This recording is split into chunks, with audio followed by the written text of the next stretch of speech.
Léo Walter, bonsoir. Bonsoir. Merci d'avoir accepté notre invitation sur l'antenne de BFM d'ici. Avant toute chose, on ne sait plus trop sur quel pied danser. Ça vous inspire quoi, une hypothétique candidature de Sophie Waginet sur votre circonscription pour le Rassemblement national?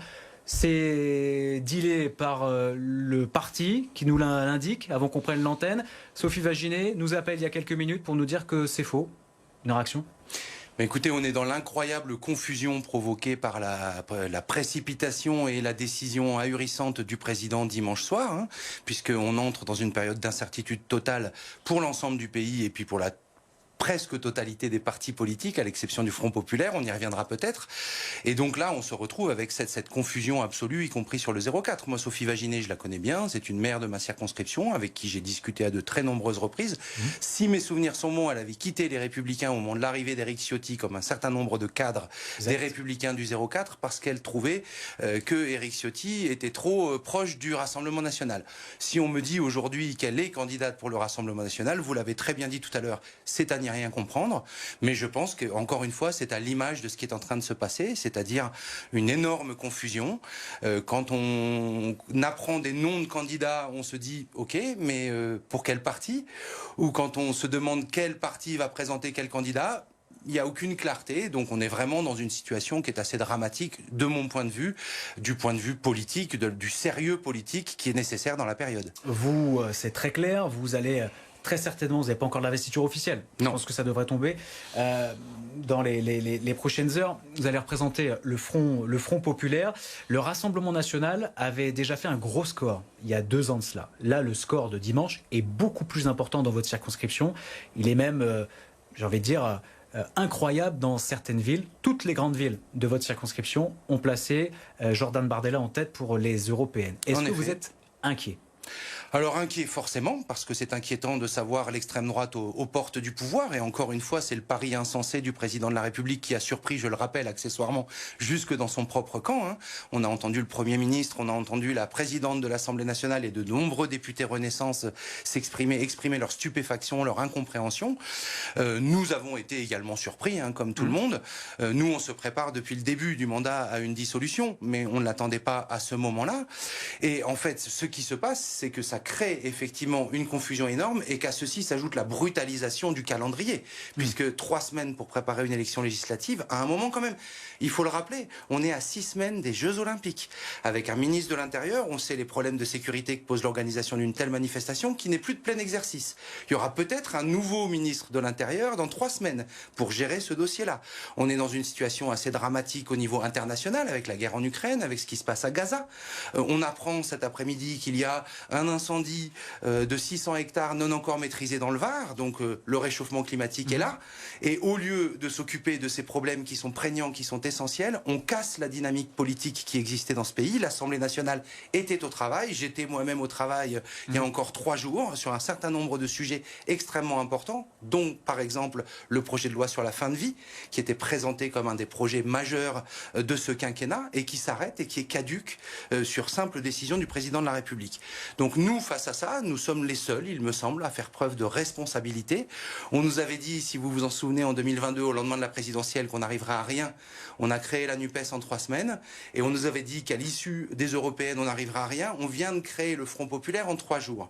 Pourquoi je dis ça? Parce que les résultats dont vous parlez sont certes très inquiétants, mais sont aussi un peu en trompe-l'œil. Il faut comparer ce qui est comparable. Il faut comparer à 2019, où le Rassemblement national était déjà extrêmement fort, y compris dans ma circonscription aux européennes.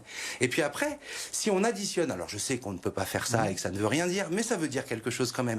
Si on additionne les 4 forces de la NUPES présentes dans ces européennes, à Fort-Calquier, par exemple, on passe en tête. Oui. Donc, moi, je ne suis pas inquiet, d'abord parce que je suis un combattant combatif et prêt, et que nous, on est en campagne en permanence et qu'on sait le faire, et ensuite parce que je pense que ma candidature a une certaine légitimité, d'abord une légitimité apportée par les différents partis en question, et puis aussi parce que je suis à la fin de 2 ans de mandat où je pense j'ai su faire la preuve du sérieux de mon travail. Il y avait un hebdomadaire national qui il y a 1 an titrait, c'est pas moi qui ai choisi le titre, ni même qui l'ai soufflé, Léo Walter, un député utile et défenseur de la ruralité. C'est toute mon ambition et c'est celle que je vais porter dans cette élection législative. Concernant le Front populaire dans les Alpes d'Haute-Provence, il va ressembler à quoi? Il va ressembler à quoi? Alors pour le moment, ce qu'on sait à peu près avec certitude, c'est que je me représente si j'obtiens l'investiture, hein, parce que moi je suis quelqu'un de discipliné également et je suis les consignes qui viendront des décisions nationales. Si je suis réinvesti, il est très clair, et j'ai eu de très nombreux appels dès dimanche soir des différentes forces politiques et puis de très nombreux citoyens aussi pour dire on est avec toi, et donc je pense qu'il n'y aura pas d'autres candidatures à gauche dans la deuxième circonscription. Dans la première circonscription, c'est plus compliqué parce que forcément il faut se remettre en ordre de bataille. Que les forces de la fois dernière ne sont plus là. Et donc, les négociations sont en cours à Paris. On va voir à qui échoit cette circonscription. Par contre, nous, très clairement, on est prêt à mener la campagne, y compris dans la première circonscription. Est-ce que vous n'avez pas peur que les électeurs de votre circonscription vous attribuent une part de la bordélisation? C'est pas mon mot, hein, mais c'est un mot qui a été répandu notamment par vos opposants, vos détracteurs. Vous mettez une part de responsabilité de la bordélisation de la NUPES. Exemple encore il n'y a pas longtemps, même si vous êtes très à cheval sur les problèmes locaux et de la circonscription, on vous a vu participer à l'élaboration d'un drapeau palestinien en vous habillant en blanc. Est-ce que vous n'avez pas peur que vos électeurs vous disent on n'attend pas Léo Walter là-dessus? Alors d'abord, ce n'est pas ce qu'ils me disent, parce que vous savez qu'il y a eu une très nombreuse manifestation dans le 04 de soutien à la Palestine, tous les mardis soirs à Manosque depuis le début du conflit. Et au contraire, moi, les gens que je croise me disent merci de tenir bon, merci de tenir depuis le début la ligne quand tant d'autres l'avaient oublié. Ça, c'est le premier point.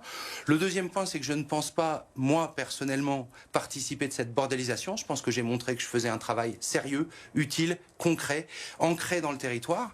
Et puis le troisième point, c'est vous parlez de bordélisation. Excusez-moi, j'utilise votre terme. Oui. On parle pas le mien, aussi, mais il vous a été reproché. Je sais bien, on parle aussi de brutalisation de la vie politique. Qui brutalise la vie politique, si ce n'est le président de la République, qui nous jette là dans une campagne complètement ahurissante? Je voudrais quand même dire quelques mots là-dessus. On est censé avoir déposé nos candidatures dimanche soir, mais si on veut que les bulletins de vote, les professions de foi, les affiches soient imprimées en temps et en heure, en fait, il faut qu'elles arrivent à l'imprimerie dès demain midi. Sinon, ça ne sera pas possible. Les services de la préfecture sont débordés. Plus personne ne sait comment faire avec cette situation, y compris à l'Assemblée nationale, d'ailleurs, où c'est totalement inédit. On fait vider les bureaux, puis on dit que finalement on peut les remplir. Enfin bref, il y a quelque chose de totalement incroyable. Et donc moi, je pense que là, dans cette élection qui arrive, en gros, on a 3 forces en présence, même si la troisième sur ma circonscription, celle des macronistes, j'attends toujours de savoir qui va la représenter.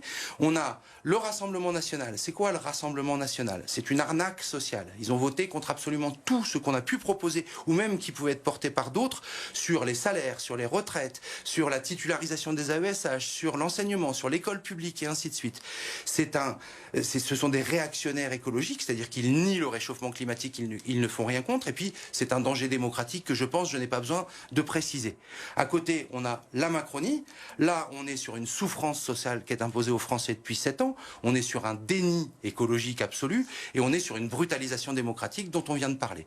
Puis à côté de ça, il y a nous. Nous, on est prêts, on est à la hauteur de nos responsabilités. Dans les négociations, vous l'avez sans doute entendu aujourd'hui, la France insoumise, par exemple, accepte de lâcher plus de 100 circonscriptions par rapport à l'accord de 2022 pour marquer effectivement l'évolution des européennes, et c'est bien normal, mais aussi pour dire nous sommes à la hauteur de ce moment historique, nous voulons l'union parce que c'est le seul moyen d'empêcher l'extrême droite d'arriver au pouvoir et la Macronie de continuer à brutaliser le pays. Donc on sera là, et en 2 mots, le 30 juin et le 7 juillet, il faut voter pour le Front populaire. Une dernière question, il nous reste 20 secondes. Une manifestation est prévue à Digne-les-Bains samedi à l'appel des organisations syndicales contre l'extrême droite. Vous y serez? Bien sûr. Vous y serez. Merci Léo Walter d'avoir été notre invité ce soir. Merci à vous. Merci à vous.